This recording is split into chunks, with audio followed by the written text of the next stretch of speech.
Había 1.200 habitantes en este lugar que desaparecieron de manera inexplicable. Nunca se supo qué pasó. Nos vamos a remontar a 1930 y nos vamos a ir a Canadá, en este caso, porque allí existía una comunidad inuit, así le vamos a decir, que residía junto al lago Anjikuni, ubicado en el territorio de Nunavut, en Canadá. La desaparición, en ese momento, estamos hablando de 1930, fue descubierta por Joe Lavelle, que era un cazador de pieles que visitaba regularmente a este pueblo para comerciar. Describió el lugar como completamente abandonado, con las casas vacías, sí, me gusta Darío, y los botes de pesca intactos, que además no se llevaron nada, estaban todas las pertenencias intactas. Ningún rastro de las personas que allí vivían. Encontró armas y mesas preparadas para el almuerzo. Estaba todo intacto, todo en su lugar, como si estuvieran por almorzar al momento de desaparecer.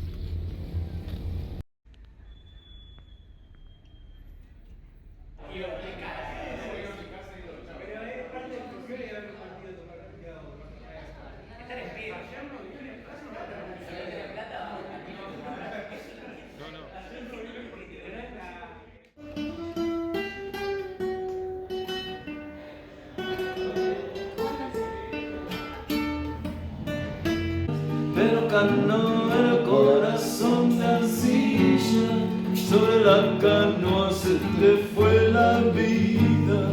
Pero canoa te mecía en acá cuando te dormía. Bueno, qué sé yo, esto de las películas literarias, ¿no? Como una nueva, no sé si está nueva, pero sí como una manera alternativa de hacer películas, no hacer cine. A pesar de que son películas que piensan todo el cine, ¿no? Por cada película que se hace, me parece que es importante eso, hacer eso. O sea, que en cada película esté todo el cine, que haya como una reflexión acerca del cine, o sea, que sea consciente de sí misma la película. Y para adentrarnos en el estudio de las películas literarias necesitamos... o me pareció una buena idea, no sé si es tan necesario, pero estaría bien ponerlo, pensaba yo, ponerlo en práctica, y es lo que vamos a hacer hoy, ¿no? Se me ocurrió porque ayer fue el aniversario de la inundación, ¿ayer? Sí, Y el 29 de abril, y estamos acá en el Instituto Superior de Cine y Artes Audiovisuales Fernando Birri, que le dedicó una película a los inundados llamada justamente Los Inundados, ¿no es cierto? Ahora, ¿qué pasa? Si nosotros lo hacemos a la manera de un aniversario, porque es el aniversario también del propio Birri, el centenario de Birri, este es el año Birri porque son los 100 años del nacimiento de Birri. Me parecía que podíamos hacer una película a propósito de las dos cosas, del doble aniversario, ¿no? De la inundación y de Birri, a través de Los Inundados. Ahora, ¿qué pasa? La inundación fue el 29 de abril, estamos a 30 de abril, si nosotros lo seguimos pensando con un criterio de efeméride, la película la tenemos que hacer hoy, 30 de abril, no podemos llegar a mayo porque ya se nos vence. Tenemos que haber hecho el 28 para proyectarlo el 29. Claro, la vamos a hacer el 30 para decir abril de 2003 a abril de 2025, ¿no? Así que bueno, es hoy. Es ahora o nunca, diría el poeta. ¿Qué más? Yo lo que había pensado era un testimonio que recolectemos por acá y la lectura de un poema, porque yo traje mi libro sobre la inundación. ¿Tu libro? ¿Vos hiciste uno? Gran libro sobre la inundación. ¿Qué es este? A ver si la cámara me lo toma. Después lo vamos a ver un poquito mejor. Entonces, un testimonio que recolectemos por acá más un poema. Y después vamos a ver los archivos. El Juanchi me dijo que había un archivo lindo sobre los inundados. Fin de la película. Y en el medio o al final o antes, que es un poco lo que está pasando ahora mismo, yo puse acá la confianza en que el azar resolverá las cosas a su manera, ¿no?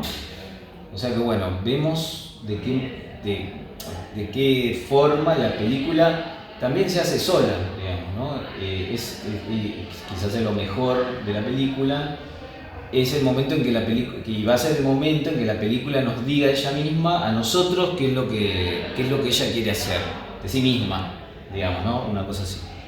Bueno, así que eso vamos a hacer hoy. ¿Listo? No, si yo me chanté, la verdad que me levanté re tarde. Siempre juego protector. Cuando quieras.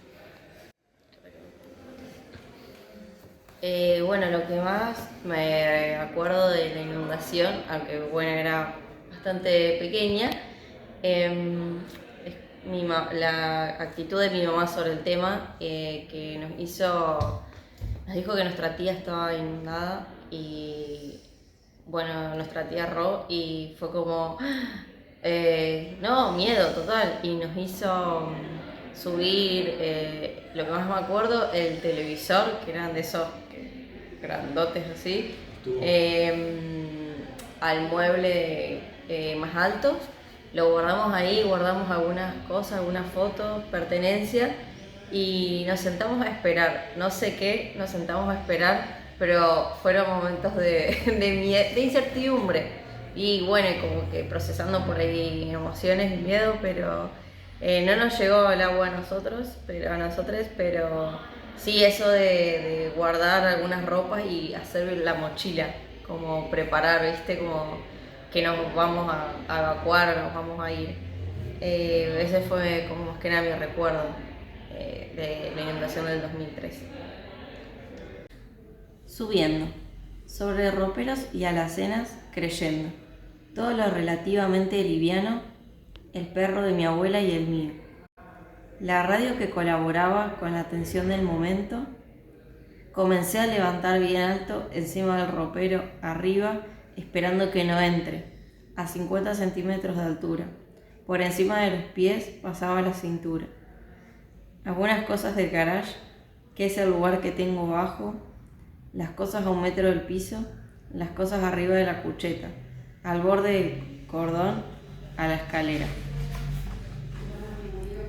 Mi currículum arriba del ropero, los compacts arriba de la biblioteca, el grabador arriba de la alacena, arriba de la heladera, el televisor. Me levanté de la siesta, me levanté temprano como cualquier otro día, me levanté de la cama y fui hasta la avenida. Todo subir y subir y subir, encajar y encajar y encajar. Una locura por subir y por perder. La heladera flotaba en el patio. Las cosas del primer piso que hacía media hora, una de las perras hasta el techo de la cochera, 7 escalones, 6, 4. Colgame donde sea, en el techo hasta las 20 p.m.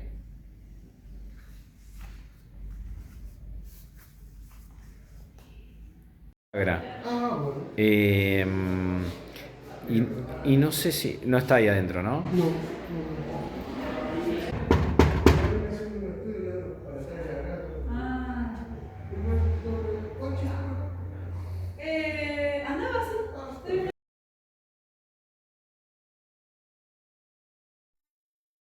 El lago Anjikuni está ubicado al norte de Canadá. El sintagma norte de Canadá parece un pleonasmo, como si dijéramos el agua mojada, es decir, como si Canadá no designara ya un predio lo suficientemente nórdico.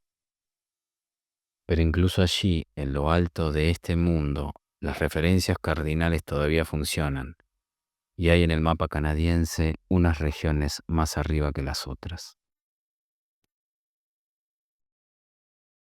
El Anjikuni corresponde a la zona blanca, habitada por la tribu esquimal de los Inuit, conocida también como el pueblo del hielo. Se la llama blanca a esta zona por la presencia dominante de la nieve y sus bloques congelados, pero también porque el resplandor es igual de insoportable en el verano y en el invierno. En verano porque el sol nunca se esconde, en invierno porque el hielo refleja la luz y la duplica. Fue hasta la vera de este lago que se dirigió Joe Lavelle en 1930, con el objeto de comerciar pieles con los inuit, tal como lo había hecho los años anteriores. Con la diferencia de que esta vez los perros no salieron a recibirlo, ni llegaron hasta él los gritos de los niños que jugaban. Ya en la aldea el caballo aminoró la marcha tanto como pudo, como si caminara hacia atrás. Los abrigos en el furgón de la carreta se aplastaron hasta esconderse adentro de sí mismos. Aparte del viento que no contaba por su carácter permanente, el silencio era total. Pero era un silencio posterior a un ruido reciente, una quietud rodeada de una actividad en retirada.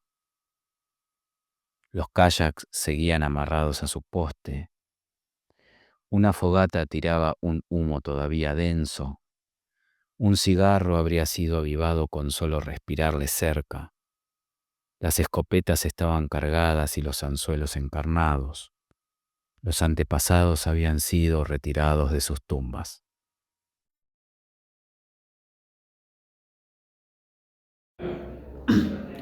Hola, mi nombre es Axel Ojeda. De hecho, la información que tengo es proveniente de mis padres, ya que yo nací en el 2004, un año después. Pero hasta lo que sé y me contaron, cuando supieron de la inundación, básicamente el lugar donde yo vivo es casi un hueco. Y más la vía del tren que tenemos hizo una especie de hueco donde se inundó toda la ciudad. Pero eso se pudo haber arreglado rompiendo la parte de abajo. Supuestamente mi padre había dicho eso y que quería hacer eso, de romper la parte de abajo para que el agua se disminuya del lugar.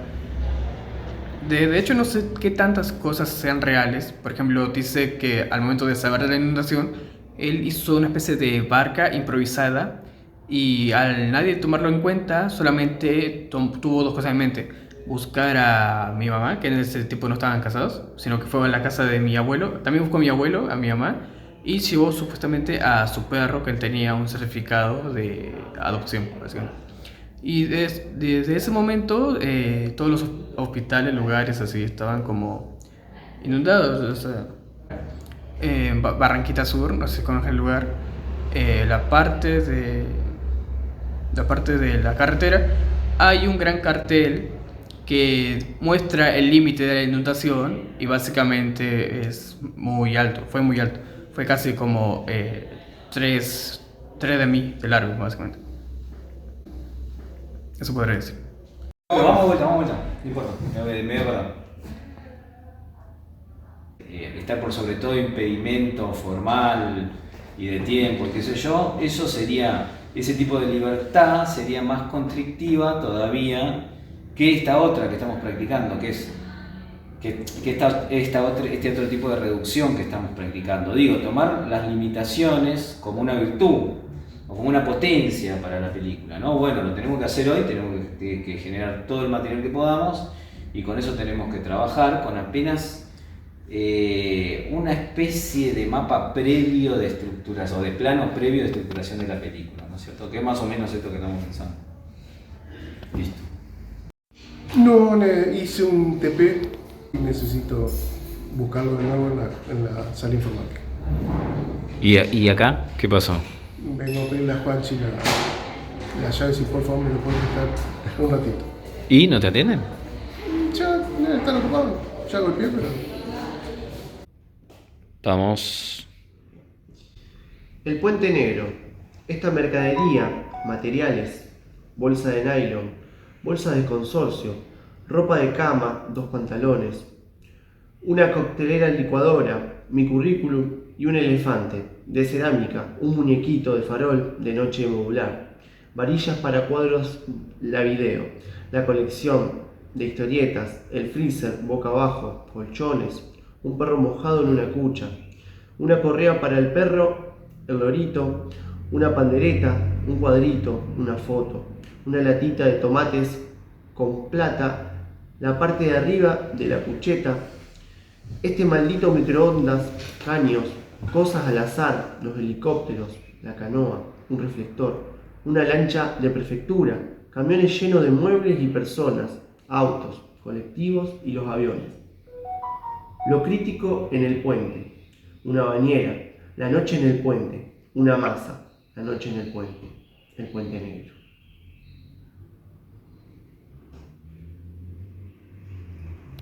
Quédate ahí.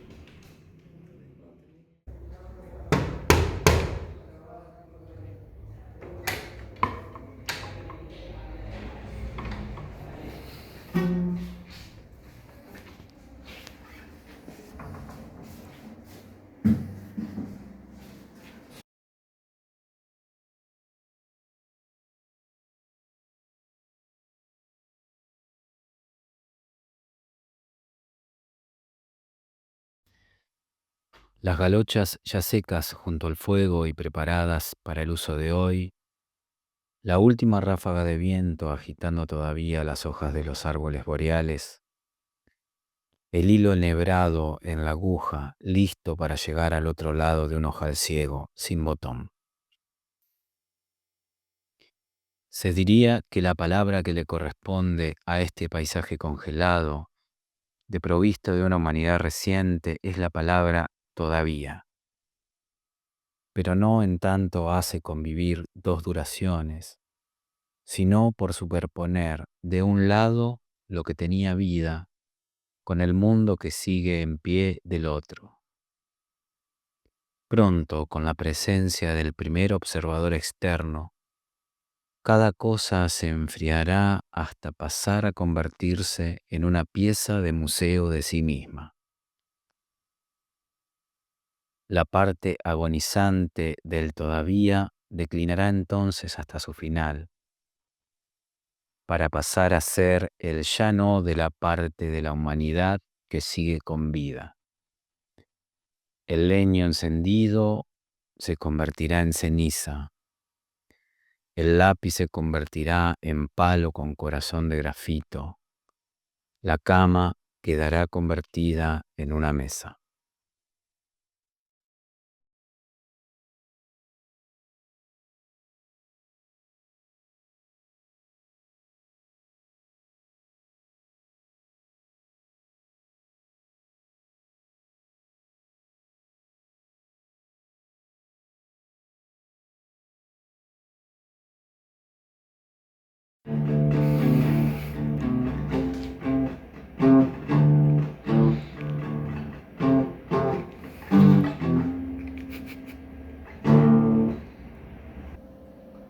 Bien, en el año 1962, Fernando Birri, un señor muy viejo con unas alas enormes, decide filmar una ficción. Y no cualquier ficción. Él toma un cuento de Mateo Bosch, ¿sí? Los Inundados, y filma este sainete criollo en la ciudad de Santa Fe, ¿sí? Con una serie de técnicos y artistas, principalmente surgidos del Instituto de Cinematografía, muchos estudiantes todavía en su momento, y con actores locales principalmente.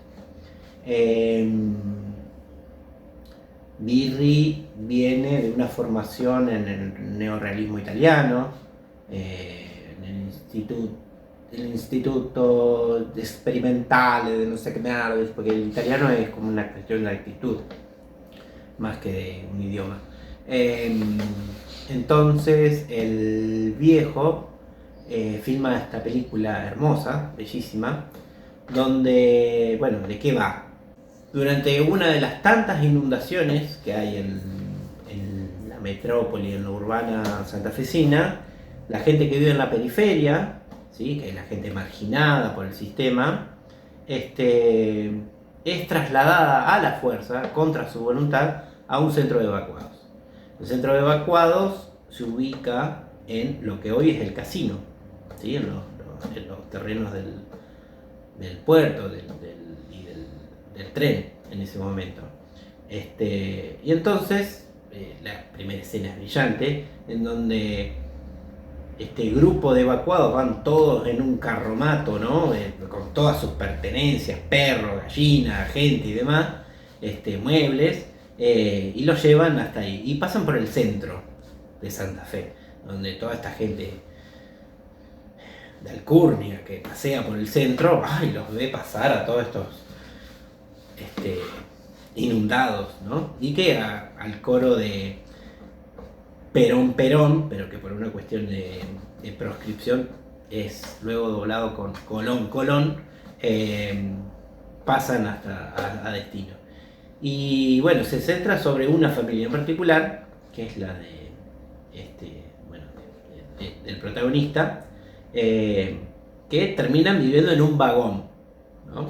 En un vagón transitoriamente terminan viviendo ahí en el centro de evacuados, en un vagón. Bueno, pasan figuras políticas, gente que le promete que van a volver al barrio, que van a volver en mejores condiciones y demás, pero bueno, la historia de siempre, ¿no? Y todo el barrio digamos, está viviendo en este nuevo barrio, ¿no? Del centro evacuado, en vagones, casillas, carpas y demás, todo en una precariedad absoluta, pero que bueno, la película lo muestra de una manera muy pintoresca. En determinado momento, a los evacuados los devuelven a sus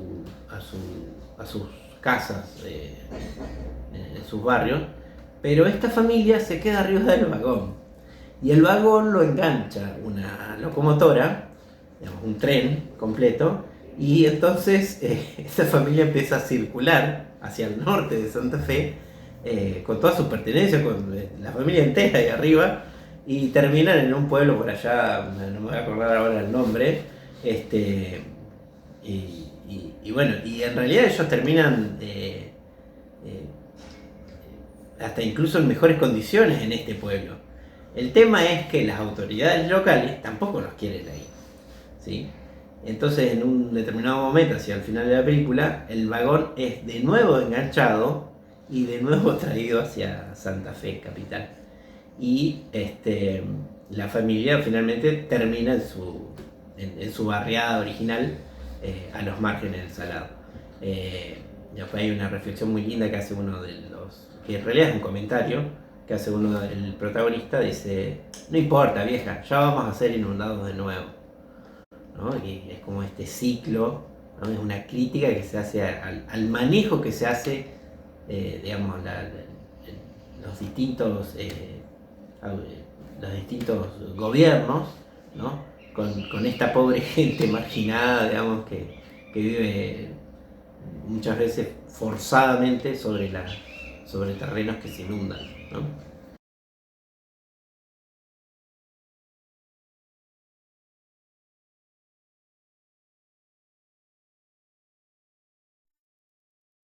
El 28 de abril comienza a invadir la ciudad el mal. La noticia, la alarma y luego el mal que se venía. Informan que una parte de la provincia se encuentra bajo el mal. El mal estaba entrando en el hipódromo. El mal había envuelto como con una manta casas. El puente carretero era una barrera para el mal. La lucha con los integrantes del grupo familiar que no se querían convencer de que se venía el mal. Los padres corrían desesperados con sus hijos, intentando escapar de sus viviendas habitadas por el mal. Un chico, amigo de mi hermano, vino, nos golpeó la puerta y nos dijo que se venía el mal. Pasando las 7, a la luz de la luna, nos sentamos en el umbral, mi mamá y yo, esperando el mal.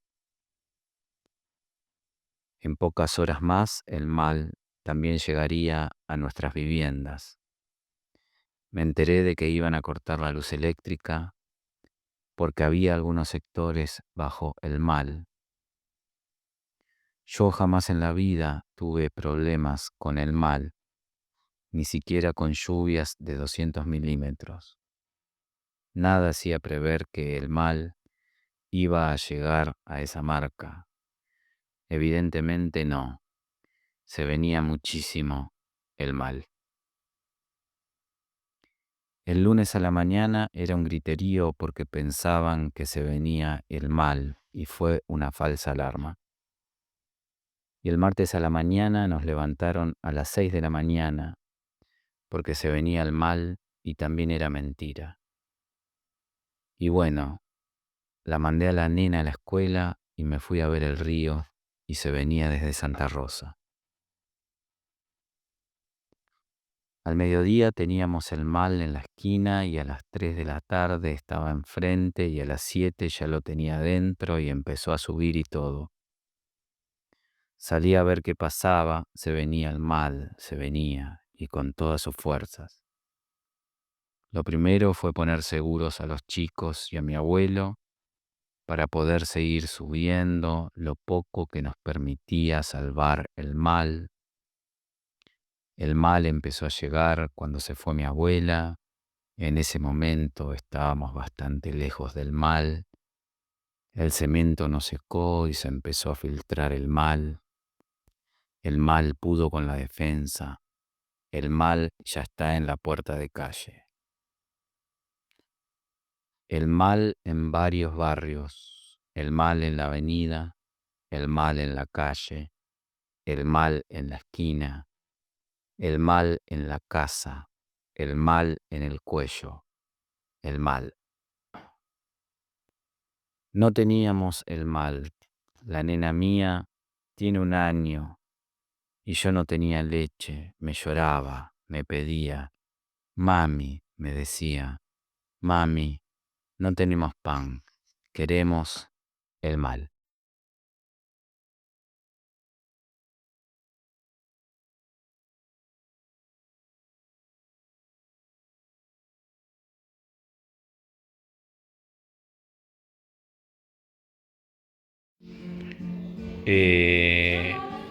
Hubiese arrancado del principio de la profe. Estaba muy bueno. La intro. ¿Cuál?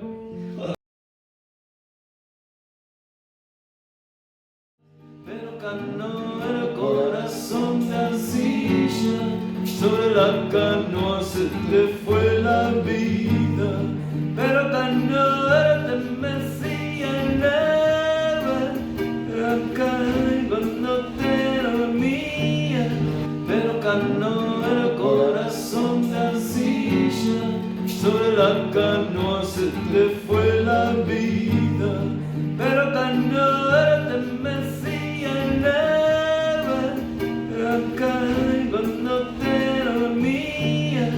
Pero ganó el corazón de arcilla, sobre la canoa se te fue la vida.